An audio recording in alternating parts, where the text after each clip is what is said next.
Thyroid surgery নিয়ে যাদের ভয় আছে, আমার মনে হয় যে আজকের ভিডিওটি দেখলে তাদের ভয় সব চলে যাবে। কারণ আমি এখন এই মুহূর্তে যে অপারেশনটি করতে যাচ্ছি সেটাও একটি থাইরয়েড গ্ল্যান্ডের টিউমার অপারেশন। তো মাসুদ ভাই, আপনার এই যে গলার সামনে ফোলাটা আপনি কতদিন ধরে খেয়াল করছেন?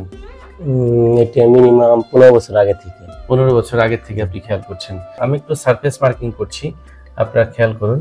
হ্যাঁ, মাসুদ ভাইয়ের গলার সামনে যে থাইরয়েড টিউমারটি সেটি ডান পাশে আছে, সেটা আমরা কিভাবে বুঝলাম সেটা দেখাচ্ছি। আপনারা নিশ্চয়ই খেয়াল করছেন যে তার ডান এবং বাম, এটি হচ্ছে রাইট লোব, এটা লেফট লোব। অর্থাৎ তার যে থাইরয়েড গ্ল্যান্ডের যে দুটি লোব থাকে, রাইট এবং লেফট, তার রাইট লোবটা একটু ফুলে গিয়েছে এবং ঢোক গিলার সাথে সাথে সেটি নিচ থেকে উপরের দিকে উঠছে। আপনি একটু ঢোক গিলবেন, এই যে আপনারা খেয়াল করুন, আমি পালপেট করছি। এই যে গোটাটা দেখতে পাচ্ছেন, এটাই আসলে মূলত একটা নোডিউল বা গোটা। এটি তার রাইট লোবে বাসা বেঁধেছে। যেহেতু এক পাশে ইনভলভ রয়েছে, সেজন্য আমরা অর্ধেক করবো। এই জন্য এই অপারেশনটার নাম হচ্ছে হেমিথাইরয়েডেক্টমি।